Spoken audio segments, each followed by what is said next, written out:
The frigid wind howled a thin, metallic song around the empty railway platform, tearing at the worn seals of the third-class carriage. Snow, fine as dust, hissed across the concrete.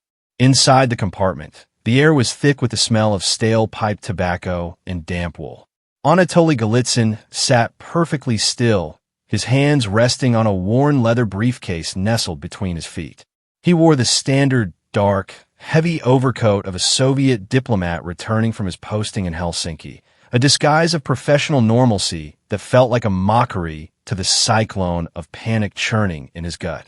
He was not merely a diplomat. He was a major in the KGB's first chief directorate, Foreign Intelligence, section chief of the North American Department. And he was not returning home.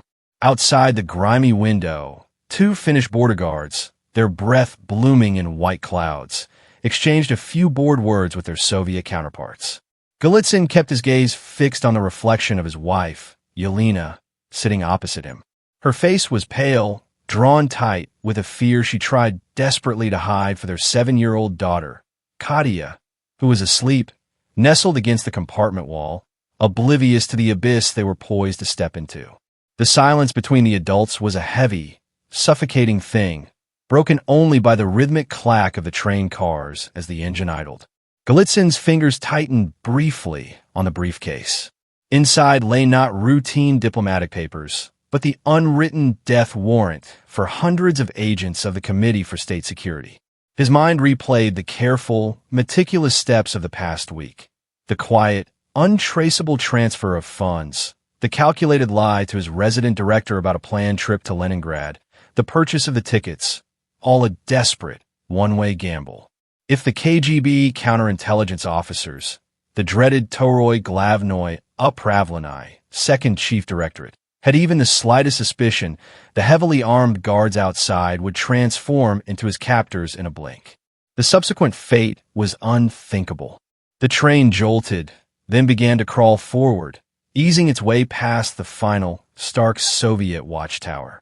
Golitsyn didn't breathe until they had crossed the invisible line, marked by a faded wooden sign bearing the Finnish and Russian coats of arms.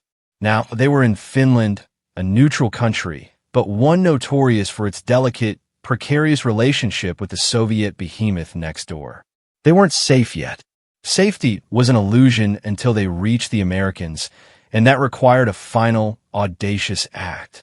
The final leg of the journey was the move from the station to the U.S. Embassy in Helsinki. This was the moment of highest risk. Defection for a neutral state was a profound violation of diplomatic protocol, one the KGB would not hesitate to solve with extreme prejudice, even on Finnish soil. As the train pulled into the brightly lit, yet eerily empty, Helsinki's central station, Golitsyn felt a wave of dizzying relief, immediately countered by a surge of pure terror. He took a deep, steadying breath. "It is time, Yelena," he murmured, his voice low and gritty. "Take Katya. Walk slowly. Do not look back."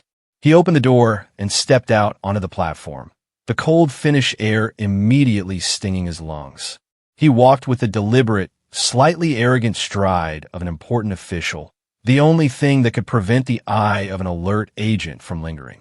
Yelena followed, gently guiding their daughter, who was still half asleep. They passed through the station hall, a wide, echoing space where every footstep sounded like a gunshot. Golitsyn's eyes scanned every face, every shadow. He saw two men in ill-fitting suits lingering near the exit, too interested, too still. KGB surveillance, or simply late-night travelers? He couldn't be sure, and he couldn't afford to hesitate. Outside, a taxi stand offered a line of old black Volvos. Golitsyn hailed one, giving the driver the address for a small, unremarkable hotel near the harbor. This was the first misdirection. As the taxi moved through the silent, snow-dusted streets of the Finnish capital, Golitsyn leaned forward and spoke to the driver in a rapid, hushed Finnish, a language he had mastered during his residency. He offered a massive stack of Finnish marka, nearly 6 months' salary, for a new, immediate, and direct destination, Etain 14, the United States Embassy. The driver's eyes widened, but the sight of the money, and perhaps the cold, frantic urgency in Golitsyn's voice convinced him. He swerved the car onto a new street, leaving the false trail behind them. For the next 5 minutes, every corner felt like a potential ambush. Every headlight in the rearview mirror was a threat. Then the taxi slowed. Through the swirling snow, Golitsyn saw it. The understated, solid facade of the American embassy, bathed in the soft, yellow light of its perimeter lamps. A uniformed Finnish police officer stood guard near the wrought iron fence. "Stop here," Golitsyn commanded, tossing the remaining money to the driver. He opened the door, stepped out into the biting wind, and without looking back at his wife, who was fumbling to help Katia out, he walked swiftly, purposefully, toward the gate. He knew the protocol: approach the guard, state the intention, and wait for the response. But time was the enemy. He saw a window open on a vehicle parked across the street. The driver, his face obscured by shadow, lifted a hand. Golitsyn didn't wait. He didn't speak. He pushed past the stunned Finnish officer at the gate and sprinted the final 10 meters, throwing himself against the heavy oak door of the embassy residence, hammering on the thick wood with both fists, shouting one word, repeated desperately in Russian, then English: "Defector! Defector! KGB!" The frantic hammering echoed inside the silent, prestigious halls of the U.S. Embassy residence. It was 2:30 a.m., and the building was operating on a skeleton crew of security officers and watchmen. The first person to reach the door was a Marine security guard, a young corporal named Hines, armed with a standard-issue M1911 pistol. Hines peered through the heavy brass viewport, his eyes widening at the sight of the wild-eyed man in the heavy Soviet overcoat, framed by the swirling snow, his shouts muffled but frantic. Just behind the man, two figures, a woman and a small child, were huddling near the fence. Hines saw the distinct shape of the black sedan, now pulling quickly to the curb across the street. This wasn't a drunken diplomat. This was a crisis. He immediately keyed the intercom and, in a sharp, urgent voice, relayed the situation to the Assistant Regional Security Officer, RSO, a seasoned CIA veteran named Frank Capel. Capel, who had been dozing in a back-office cot, was instantly awake. He knew the risk inherent in any situation involving Soviet personnel on neutral ground. If this was genuine, it was a geopolitical landmine. If it was a KGB deception, a provocation, it was equally dangerous. Capel sprinted down the main staircase, grabbing a shotgun from the armory locker on his way. He reached the door and, with Hines covering him, yelled through the wood in heavily accented Russian, "Identify yourself. State your business." "Golitsyn, Anatoliy Golitsyn, Major, 1st Chief Directorate." Golitsyn shouted back, his voice ragged with fear and adrenaline. "They are here, across the street. Do not delay." The rank, Major, KGB 4 Intelligence, was a flashpoint. Capel didn't hesitate further. He ordered Hines to unlock the main bolt, keeping the secondary chain secured. The brief gap allowed Golitsyn to shove a small, folded document, a copy of his KGB service identification, through the crack. Capel snatched it, his eyes flicking over the official Soviet stamp. It was enough. "Open the door. Get them inside, Corporal," Capel barked.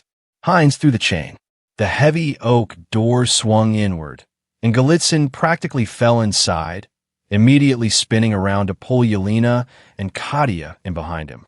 As the door slammed shut and the heavy bolts slid home, a single, sharp report echoed outside. A muted sound, likely a tire blowout or a desperate warning shot from the watchers across the street. They were inside the legal, sovereign territory of the United States, but the danger was far from over. The immediate objective shifted to securing the assets and initiating the urgent extraction protocol. Capel led the family not toward the main offices, but directly to the communications room, a shielded, high-security space deep within the building. Golitsyn, now calmer but shaking violently, was immediately separated from his family. "I have information of the highest sensitivity," Golitsyn told Capel in fluent English, his tone regaining its professional steel. "It concerns a vast penetration operation. The residential here will be aware by now. We must move to Sweden, or better, the United States, immediately. Kappel immediately initiated the flash cable to CIA headquarters in Langley, Virginia, and the State Department in Washington, D.C. The message was terse, coded, and explosive. Helsinki, Major KGB/PCDI, Golitsyn, Anatoliy. Walk-in. Cites massive penetration of Western services. Immediate extraction essential. Back in Langley, the message landed on the desk of James Angleton, the formidable and intensely paranoid chief of counterintelligence, CI. It was 9:30 p.m. on the East Coast. Angleton, notorious for his distrust of nearly everyone, understood the gravity instantly. A major from the 1st Chief Directorate didn't defect for a bigger apartment. He was a gold mine or a brilliantly planted lure. But the risk of ignoring him was too high. Angleton immediately reached out to the Director of Central Intelligence, DCI, Alan Dulles, who was equally stunned. The decision was swift. The defector and his family were to be moved out of Finland within 12 hours. The KGB would be activating its network, leveraging its influence with the Finnish security police, and trying every diplomatic and possibly violent means to recover their officer. A military plane was deemed too risky. Instead, a covert transfer was arranged through NATO channels. At 6 a.m., as the first gray light of the Nordic winter dawned over Helsinki, a dark, unmarked van, ostensibly belonging to a French trade delegation, pulled into the embassy compound through a rear, guarded service entrance. Golitsyn, Yelena, and Katia were bundled into the back, hidden beneath heavy blankets and crates labeled diplomatic supplies. Kappel personally oversaw the transfer. The van was driven, not to the airport, but to the heavily restricted Helsinki West Harbor. There, waiting for them, was a small, high-speed Norwegian patrol boat, part of an innocuous-looking weather research flotilla.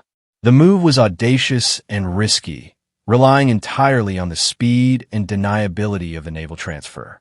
Within minutes, the Golitsyns were aboard, and the Norwegian vessel was accelerating out of the harbor, slicing through the icy waters of the Gulf of Finland, setting a direct, high-speed course for Stockholm, Sweden. As the shores of Finland receded into the distance, Anatoliy Golitsyn finally allowed himself a moment of exhausted relief. He had survived the run, but the true danger, the revelation of his secrets, and the inevitable, destructive fallout within the CIA and MI6 was only just beginning. He looked at the open sea, the vast, cold separation between the Soviet bloc and his new, terrifying reality. The journey from the Gulf of Finland to the neutral sanctuary of Sweden was a blur of choppy waves and tense silence. Upon arrival in Stockholm, Golitsyn and his family were immediately met by a heavily armed detachment of American operatives, whisked onto a specially modified U.S. Air Force C-130 Hercules transport plane and flown on a direct, nonstop trajectory across the Atlantic. Their ultimate destination, a highly secure, nondescript CIA safe house near Fort Hunt, Virginia, a facility historically used for high-value interrogations during World War II, known internally as the Farm. Golitsyn was designated the highest priority intelligence asset. The entire operation was immediately given the code name Kingfish. His debriefing began less than 6 hours after touching down on American soil. The interrogation team was led by James Angleton, the chief of counterintelligence, and 2 of his most trusted deputies. Angleton, a man of profound intellect and an almost debilitating sense of suspicion, sat across a plain steel table from the defector. The room was stark, insulated, and monitored 24/7. Golitsyn, now dressed in ill-fitting American civilian clothes, seemed weary but intellectually sharp, determined to establish his bona fides immediately.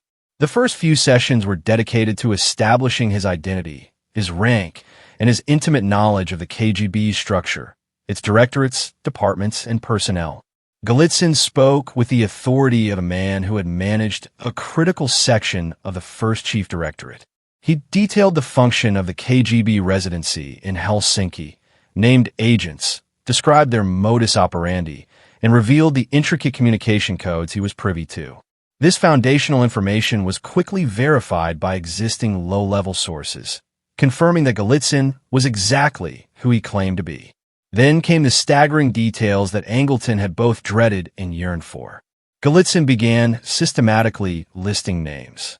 Not minor informants or low-level clerks, but deep-cover, highly placed Soviet intelligence officers, illegals, embedded within key Western institutions, and, most explosively, Soviet moles who had penetrated Western security services themselves.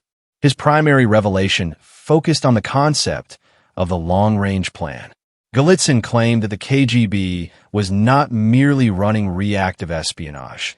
It was executing a massive, decade-spanning strategic operation designed to poison the well of Western intelligence.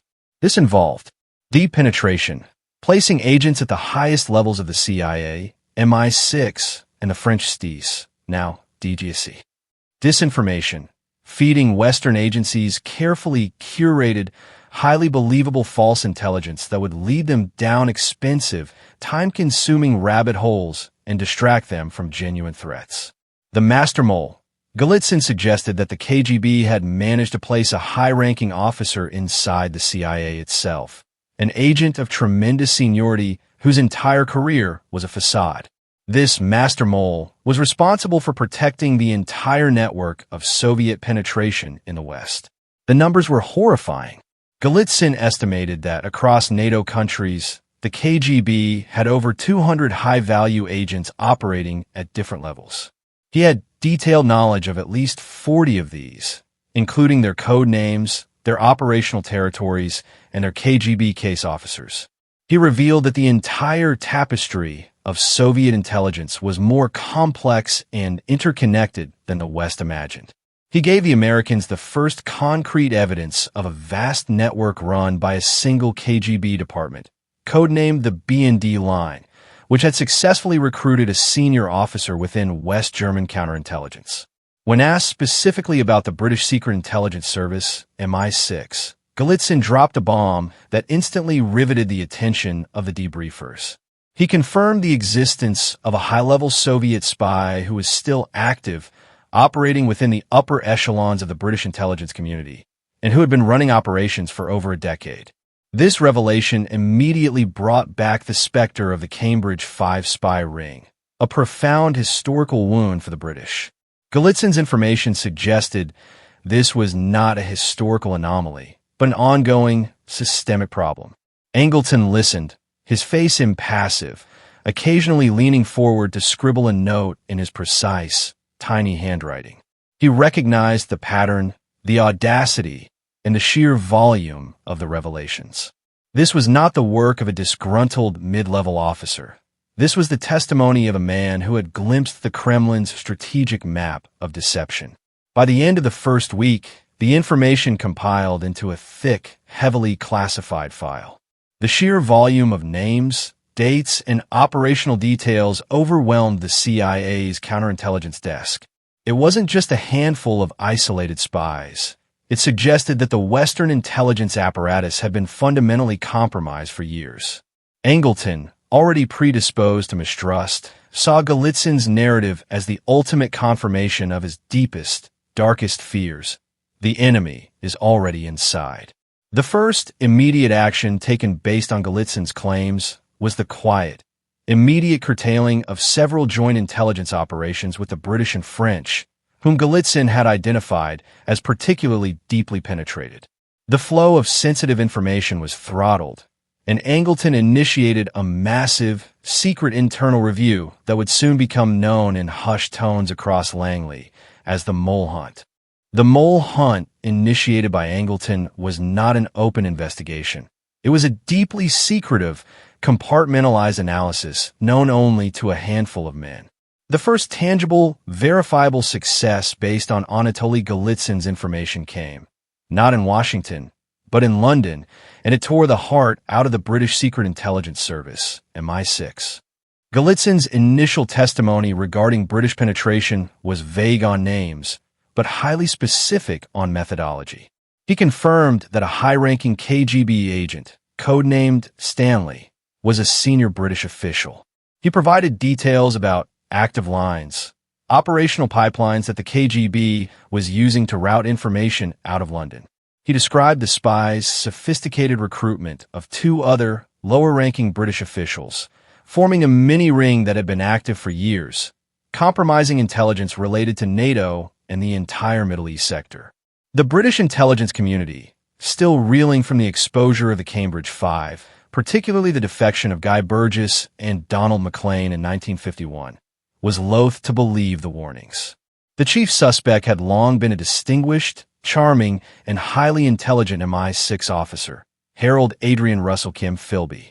Philby had been publicly cleared of suspicion years earlier following an internal inquiry, largely due to a masterful performance of innocence and the deep-seated inability of the British establishment to believe one of their own could be a traitor of that magnitude. However, Golitsyn's account provided the missing pieces of the puzzle that British investigators, particularly MI5's Peter Wright and Arthur Martin, had long sought. The Defector confirmed that the KGB was protecting Philby, even after Burgess and Maclean fled.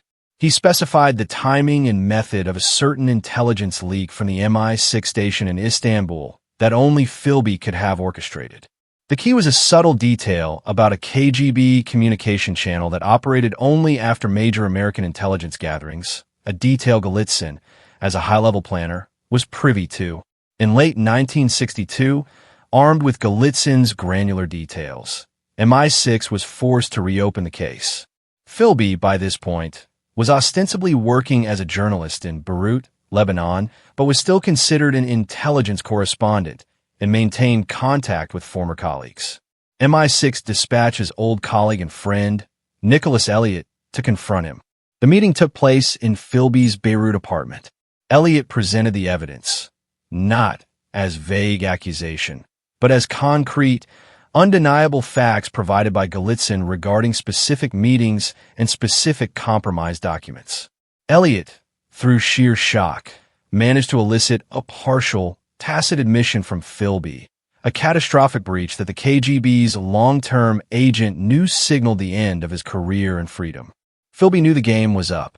He was under loose MI6 surveillance, but the agency, constrained by the need for absolute secrecy and avoidance of a diplomatic incident in Lebanon, had not yet moved to arrest him.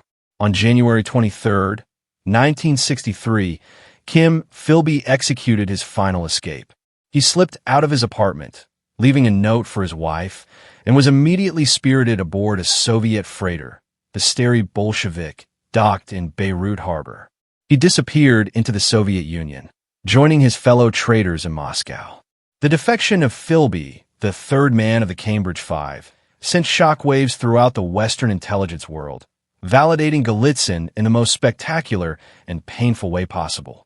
The fact that a man so highly placed had escaped only served to underscore the terrifying efficacy of the KGB's penetration. For James Angleton and Langley, Philby's unmasking was a complete, visceral confirmation of Golitsyn's credibility. The Defector had delivered a scalp. The success fueled Angleton's mounting conviction that Golitsyn was not only genuine, but was the only source who understood the true, terrifying scope of the Soviet long-range plan. The British intelligence services, specifically MI6, were left in a state of utter paralysis and self-loathing. The damage Philby had inflicted was incalculable. Entire operations were deemed compromised, agents had to be pulled from the field, and key relationships with the CIA were permanently scarred. The entire community was forced to look inward, convinced that if Philby could be a mole, anyone could. This internal devastation was exactly what Golitsyn's handlers in the KGB had counted on, and now it was weaponized against the West. Golitsyn's revelations were thus far not a source of comfort, but a source of deep, debilitating paranoia. He had proven his worth, but in doing so, he had merely confirmed that the cancer of Soviet penetration was far more advanced than anyone had dared to imagine. Following the confirmation of Kim Philby's treachery, Anatoliy Golitsyn was relocated to an even more secure, remote safe house, deep in the countryside. His status within the CIA changed. He was no longer merely a high-value asset. He was the oracle of counterintelligence, and James Angleton, the man who guarded him, became his sole conduit to the outside world.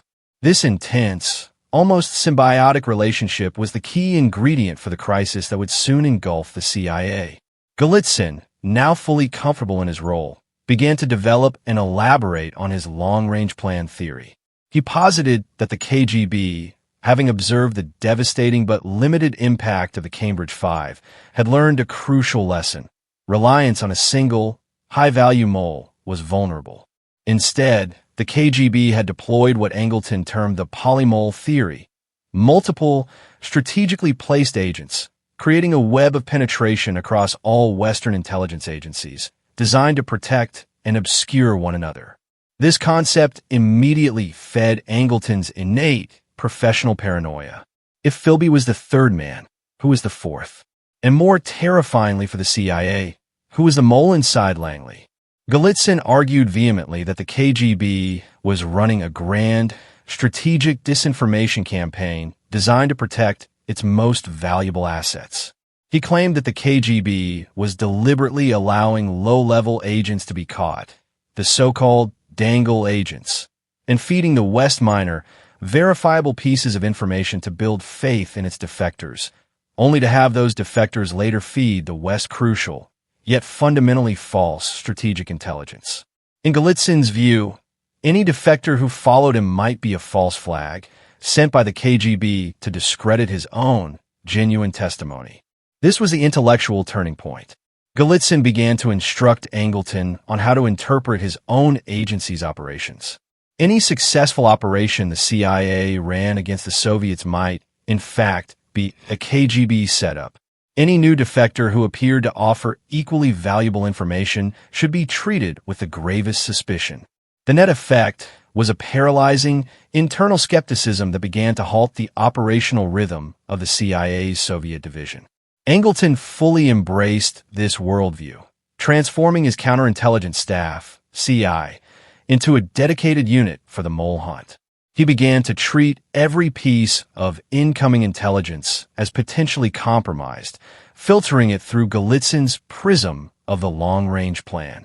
He ordered the wholesale review of every CIA operational file, every contact with a Soviet official, and every employee who had ever worked on the Soviet desk. This monumental, secretive task was known within CI as Project Hontel, a process of intellectual self-cannibalization that consumed Angleton's entire staff for the next decade.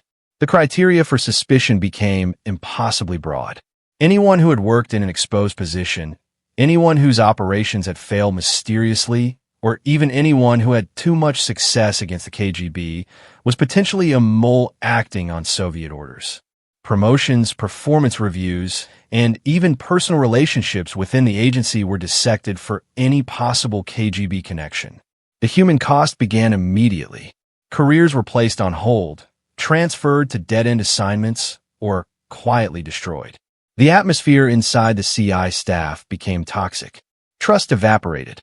Colleagues began to view each other with silent, professional suspicion, each wondering if the man or woman across the desk was a traitor, placed there years ago by the enemy. Angleton, isolated by the need for secrecy and sustained by Golitsyn's constant, increasingly elaborate warnings, became convinced that the rot extended to the very top. He began investigating his immediate superiors and even the director of Central Intelligence's staff, operating entirely outside the normal chain of command. He created a walled-off, highly restricted channel for Golitsyn's information, effectively cutting off the Soviet division, SR, from its most crucial intelligence. This isolation was deliberate. Angleton believed that the master mole was so senior that they had to be insulated from the investigation. The irony was devastating. In his zeal to protect the CIA from infiltration, Angleton created an investigative black hole, where paranoia fed on rumor and every anomaly became proof of a grand KGB design. Golitsyn's original, genuine intelligence had now become the foundation for a professional delusion that would cripple the CIA's ability to conduct offensive operations for years. The true, terrifying fallout of the defection was no longer external. It was internal, tearing apart the agency from within. The already toxic atmosphere of suspicion within the CIA's counterintelligence staff was shattered again in the summer of 1964. An intelligence asset the agency had been cultivating for 2 years, KGB Lieutenant Colonel Yuri Nosenko, defected to the United States in Geneva, Switzerland. Nosenko's defection immediately created the most profound and destructive schism in CIA history. Nosenko was not a walk-in like Golitsyn. He was a carefully managed dangle operation, having provided intelligence to the CIA from within the KGB's Second Chief Directorate, Internal Security, since 1962. His information had been solid, verifiable, and highly valuable, particularly his initial warnings about Soviet operations against U.S. diplomats. He claimed to have personally been involved in the KGB's investigation of the American defector and alleged Soviet agent, Lee Harvey Oswald, prior to the Kennedy assassination. However, when Nosenko's file reached James Angleton's desk, it was immediately filtered through the absolute, non-negotiable prism of Anatoly Golitsyn's warnings. Golitsyn had explicitly stated that any subsequent defector from the KGB would be a provocation, a plant sent to poison the information stream and discredit his own genuine testimony. The KGB would use a high-level, apparently legitimate defector to feed clean information, but crucially, this agent would also be tasked with protecting the master mole inside the CIA. Golitsyn was brought in to analyze Nosenko's case. His reaction was explosive and absolute. Nosenko was a false defector. Golitsyn pointed to several key operational inconsistencies that he argued were proof of Nosenko's deception. The timing. Nosenko defected after Golitsyn's own detailed revelations. Golitsyn asserted that the KGB needed to neutralize the damage his information had caused. The rank. While a lieutenant colonel, Nosenko came from the Second Chief Directorate, Domestic Counterintelligence, a department Golitsyn claimed was less strategically insightful than his own First Chief Directorate, Foreign Intelligence. Golitsyn deemed Nosenko's apparent rank and access to be too good to be true, a classic KGB lure. The Oswald data. Nosenko's information regarding the KGB's brief and ultimately dismissive surveillance of Oswald was viewed by Golitsyn as a highly suspicious cleanup operation, an effort by the KGB to preemptively remove any suggestion of Soviet involvement in the JFK assassination, thereby protecting a broader, more valuable operation. Angleton fully accepted Golitsyn's analysis. The theory was self-sealing. If Nosenko's information was correct, he was a genuine defector. If he was a genuine defector, then Golitsyn's claim that all subsequent defectors were false was wrong, which might undermine Golitsyn's entire testimony, including the existence of the master mole. Therefore, for Golitsyn to be right, Nosenko had to be a plant. The decision was made at the highest levels of the counterintelligence staff. Yuri Nosenko was to be treated as a hostile penetration agent. He was subjected to a brutal, prolonged, and highly irregular confinement. Nosenko was placed in an isolated, windowless concrete bunker, dubbed the Box, at the CIA's most secure facility. For over 3.5 years, he was held in solitary confinement. He was interrogated relentlessly, subjected to sensory deprivation, given minimal reading material, and frequently threatened with being turned back over to the KGB. The CIA investigators, working under Angleton's strict direction, were not seeking intelligence. They were seeking a confession that he was a KGB plant. This radical deviation from standard defector handling protocol caused immediate and profound internal dissent. The Soviet Russia SR Division, the CIA's main operational wing against the USSR, had worked with Nosenko for years and considered him a genuine, high-value source. His arrest and subsequent torture alienated the operational side of the agency from Angleton's counterintelligence side. The SR Division argued vehemently that Golitsyn was increasingly unreliable, a paranoid fantasist, and that Angleton was allowing one man to destroy another based on theory, not fact. The CIA was now engaged in a full-scale internal civil war. The pro-Nosenko faction argued that the agency was torturing a friendly asset, while the Angleton/Golitsyn faction insisted they were holding a hostile spy who was attempting to run the largest disinformation operation in Cold War history. The schism was absolute, and the paralysis of the agency deepened. Operations were now completely stalled as every piece of intelligence, every agent, and every human source was viewed as either compromised by the master mole or planted by Nosenko's disinformation team. The KGB, meanwhile, watched its most successful unintended consequence unfold: Western intelligence agencies tearing themselves apart.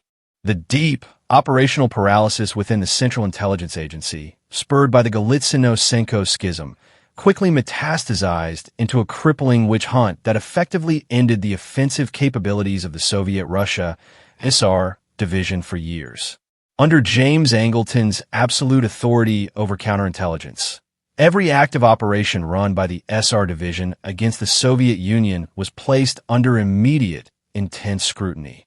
Golitsyn's core thesis, that the KGB's grand strategy was to feed the West seemingly valuable, yet fundamentally misleading, intelligence, meant that any successful operation was now suspicious. A successful CIA recruitment of a Soviet official was no longer a victory. It was proof that the KGB had purposefully allowed the recruitment to happen, placing a cleverly managed agent into the CIA's hands. This led to the horrifying process of blowback, the deliberate invalidation of the CIA's most prized sources and operations. Dozens of established, highly sensitive operations were shut down.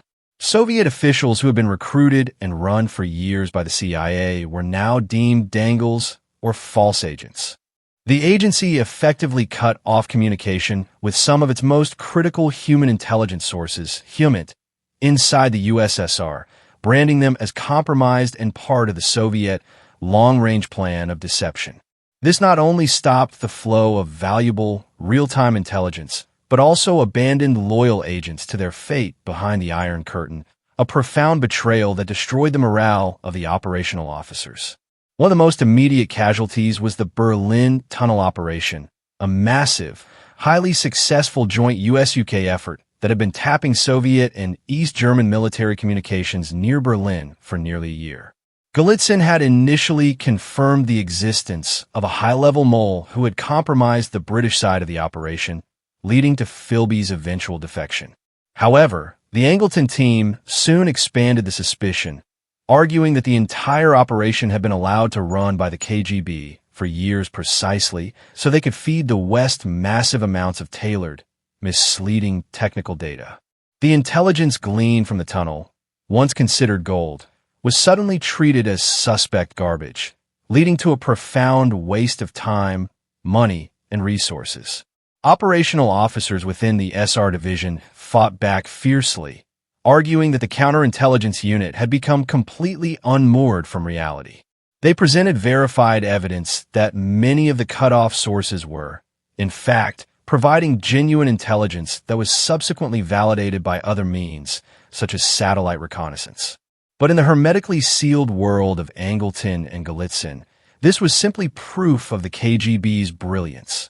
They were mixing real intelligence with fake to make the overall plant believable. The atmosphere in Langley was one of palpable fear. Officers who challenged the Golitsyn doctrine or who defended their now discredited sources found their own careers ruined. Internal security checks, known as the Watch Committee, were initiated against high-level officers whose only crime was having worked on a now-suspect operation. The core of the problem lay in the nature of Golitsyn's subsequent revelations. After the initial, concrete successes, like Philby, his information became increasingly theoretical and unprovable. He stopped naming specific, living, high-value agents and began speaking in grand, strategic terms about massive, decades-long deception matrices. The names he did provide were often of individuals already deceased or retired, making verification impossible and allowing the suspicion to be cast on others who had worked with them. The most profound, chilling effect was the death of initiative. Operational officers, terrified that any successful recruitment or groundbreaking source would be turned against them by Angleton CI staff, stopped recruiting aggressively. They retreated from risky, high-value operations. Why risk one's career and personal reputation, only to have a defector on the payroll declare the hard-won source a dangle and the officer himself a potential associate of the master mole? The irony was complete. Golitsyn, in his attempt to expose the KGB's deep penetration, had inadvertently given the KGB an even greater strategic victory.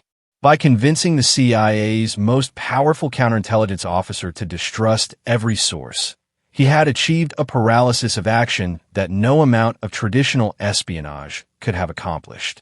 The CIA, the spearhead of U.S. intelligence, was now effectively flying blind against its primary adversary.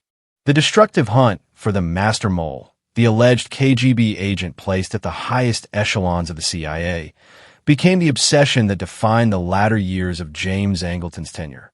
Bolstered by Anatoliy Golitsyn's increasingly abstract and circular reasoning, the counterintelligence chief convinced himself that the evidence of this ultimate betrayal was everywhere, if only one looked hard enough through the lens of Soviet deception. Golitsyn never provided a concrete name for the master mole. Instead, he provided a profile, which was far more insidious.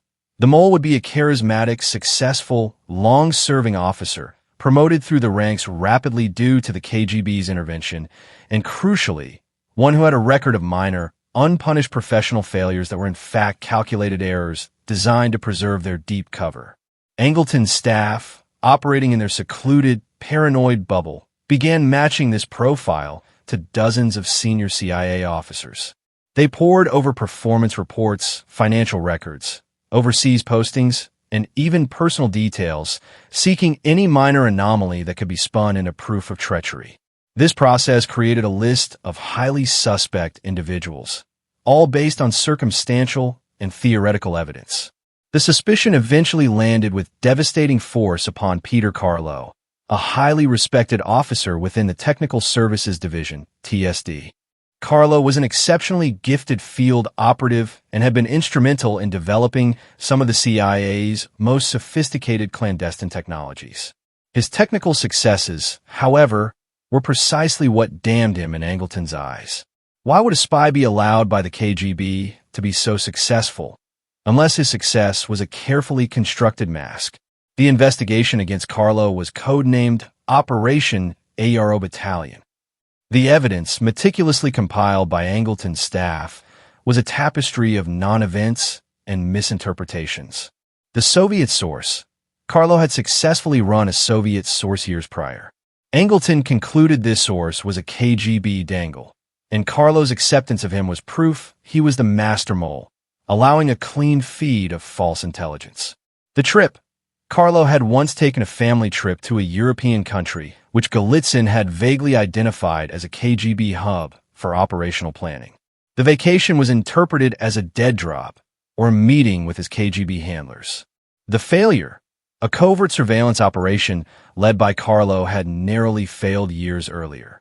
Angleton's staff argued this failure was a deliberate, controlled event by Carlo to protect a more important KGB operation.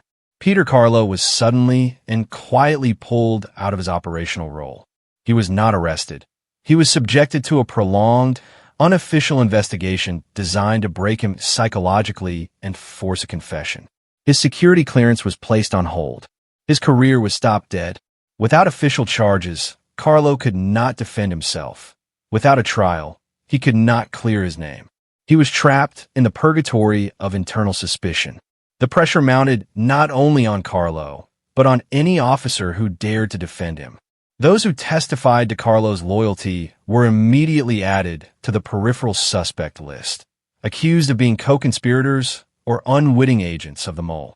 The CI staff had created a system where trust was the primary indicator of guilt. The long-term effects of this institutional paranoia were immense. Not only was a loyal officer's career ruined, but the Carlo case sent a powerful signal throughout Langley. The safest position is silence and suspicion, collaboration and information sharing. The lifeblood of an effective intelligence agency withered away as officers refused to commit sensitive information to paper, fearing it would be used against them in the inevitable coming purge. The tragic irony of Golitsyn's genuine defection and its impact continued to unfold. While his initial information had been crucial in exposing a real KGB agent, Philby, his later theoretical analysis, when filtered through Angleton's profound pathology, was used to hunt imaginary spies inside the very organization he had sought to help. The hunt for the master mole became the CIA's self-inflicted wound, crippling the agency's human resources and operational confidence for over a decade. By 1968, the ordeal of KGB Lieutenant Colonel Yuri Nosenko reached a critical mass.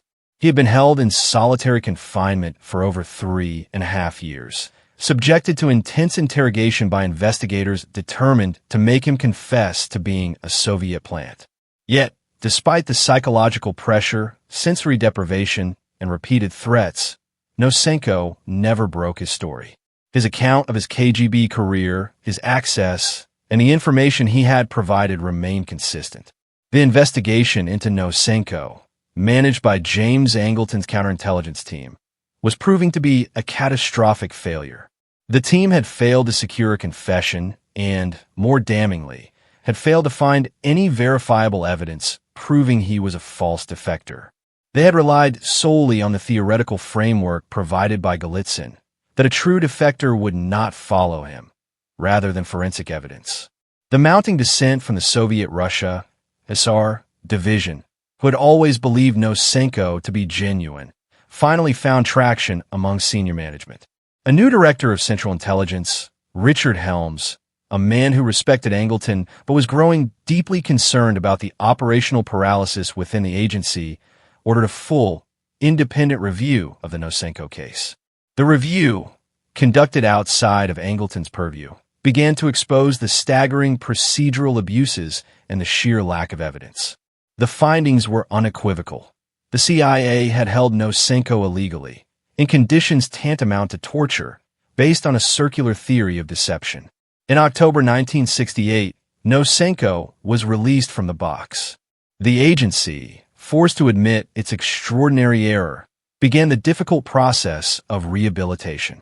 Nosenko was given a new identity, settled in the United States, and eventually the CIA acknowledged that his information, including his claim that the KGB had no significant relationship with Lee Harvey Oswald, was largely truthful. The vindication of Nosenko struck a massive, irreparable blow to the credibility of Anatoliy Golitsyn and, by extension, to James Angleton's entire counterintelligence edifice. If Nosenko was genuine, then Golitsyn's central thesis, that all subsequent defectors were false, was fundamentally flawed. This cracked the foundational logic of the polymole theory and the ensuing witch hunt. The SR division, long suppressed by Angleton's authority, seized the opportunity.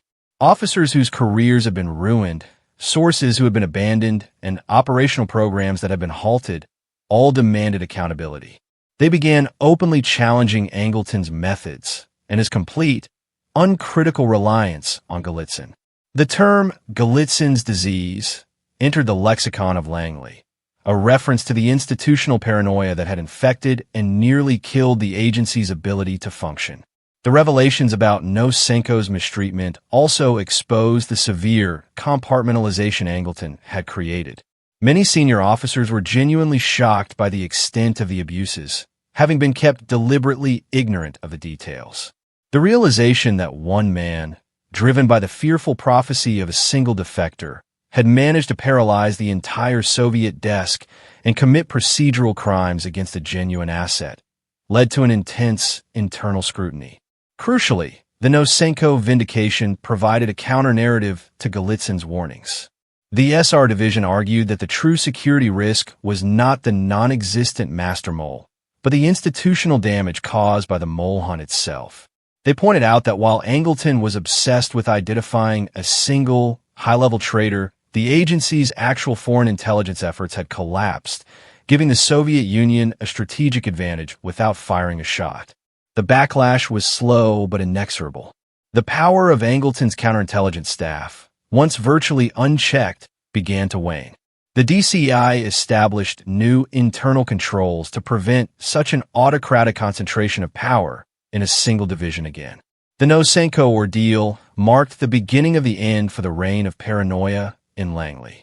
The hunt for the master mole did not stop immediately, but the fanaticism was gone, replaced by a grudging, resentful skepticism toward Golitsyn's pronouncements. The 200 exposed agents were a mixture of genuine Soviet assets and phantom spies, a complex truth that the CIA was now, finally, beginning to untangle brick by painful brick. The vindication of Yuri Nosenko in 1968, followed by a growing chorus of internal dissent, finally created the conditions necessary for the dismantling of James Angleton's counterintelligence empire. For years, Angleton had shielded himself with his impeccable reputation, his personal relationship with DCI Allen Dulles, and the undeniable initial success of the Kim Philby exposure. But by the early 1970s, the operational paralysis, the ruined careers, and the procedural abuses were too significant to ignore. The final hammer blow came not from within the CIA, but from a series of external and internal inquiries. The cumulative weight of the Project Hontel files, the endless, inconclusive investigations into hundreds of loyal American citizens, and the revelations about the near-decade-long torture of Nosenko provided the evidence required for action. In late 1974, the newly appointed Director of Central Intelligence, William Colby, a veteran of covert operations who understood the devastating effect of the mole hunt on morale and capability, decided it was time to move. Colby recognized that Angleton, though perhaps genuinely motivated, was now fundamentally an obstacle to the CIA's mission. The agency was fighting itself, not the KGB. On Christmas Eve, 1974, William Colby personally called James Angleton into his office. The meeting was brief and decisive. Colby informed Angleton that his counterintelligence staff was to be radically restructured, its power curtailed, and the obsession with the master mole officially ended. Angleton, a man who had dedicated his entire professional life to guarding the gates of the CIA, was essentially being fired. His response was one of icy contempt and unwavering self-justification, convinced to the end that Colby was either an unwitting fool or perhaps even the very mole Golitsyn had warned about. Angleton's departure triggered a systematic dismantling of the institutional paranoia he had cultivated. The Project Hontel files were finally unsealed and reviewed by a new, objective counterintelligence team. What they found confirmed the worst fears of the SR division. The vast majority of the suspected moles and co-conspirators were demonstrably loyal, professional officers. The accusations against men like Peter Carlo were formally retracted, though the damage to their careers and reputations was irreversible. The CIA's operational focus immediately shifted back to offensive actions against the Soviet Union. Field officers, relieved of the constant fear of internal investigation, began aggressively recruiting sources and launching new operations. However, the agency had lost a decade. The Cold War had progressed, and the Soviets had spent that time operating largely unhindered by an effectively crippled CIA Soviet division. Anatoliy Golitsyn, the man whose defection had initiated this entire sequence of events, was quietly moved into deeper obscurity. His information was no longer the sole, sacred text of counterintelligence. A new analysis of his original 200 leads confirmed the complex, mixed nature of his legacy. Genuine hits. His initial information led directly to the exposure and defection of Kim Philby and provided key structural insights into the KGB's organization and communication methods, validating his original defection. Valid strategy. His warnings about the KGB's use of disinformation and dangles proved fundamentally true in many areas, even if his application of the theory was flawed, as in the Nosenko case. The phantom spies, the majority of the names and operational targets he later suggested, particularly those rooted in his long-range plan theory, never materialized into arrests or definitive proof of high-level penetration within the CIA. These are the phantom agents that wreck careers. Golitsyn spent the rest of his life convinced that he was correct, living in relative isolation and continuing to issue ominous warnings about the KGB's influence, even after the collapse of the Soviet Union. He never wavered in his belief that the agency had been penetrated at the highest level and that the firing of Angleton was the final, tragic triumph of the master mole. His final years were spent writing detailed, lengthy memos that few within the new CIA leadership took seriously, the oracle of the 1960s reduced to a footnote of history. The forced resignation of James Angleton in 1974 did not immediately heal the deep institutional wounds inflicted by the decade-long mole hunt. The legacy of Anatoliy Golitsyn was a shadow that stretched across the CIA's most critical decade of the Cold War, ensuring that distrust remained the defining characteristic of the relationship between counterintelligence and the operational divisions. The cost of Golitsyn's disease was measured not just in ruined careers, but in lost operational opportunities. During the years that Angleton was consumed by the theoretical hunt for the master mole, the KGB was conducting highly effective, real-world intelligence operations against the West, often exploiting the very paralysis Angleton had created. While Langley was paralyzed by suspicion of its own agents, the KGB was free to consolidate its gains and penetrate new targets. The post-Angleton CIA spent years in a tedious, defensive posture. Every new recruitment, every foreign asset, and every proposed defector had to undergo a rigorous, now politically charged, security review to ensure it was not another Nosenko scenario or a new KGB dangle. This vetting process, while necessary to prevent future abuses, drastically slowed the tempo of American intelligence gathering. The operational officers who had survived the purge were gun-shy, preferring low-risk, easily verifiable sources over the high-value, high-risk recruitments that could win the Cold War. Furthermore, the damage to relations with Allied services, particularly the British MI6 and the French STIS, took years to repair. Golitsyn's initial correct information about Philby had given Angleton the leverage to accuse the Allied services of being fundamentally riddled with moles, leading the CIA to drastically cut off intelligence sharing. This mutual distrust meant that coordinated Western intelligence operations were often fragmented and less effective, giving the KGB additional security.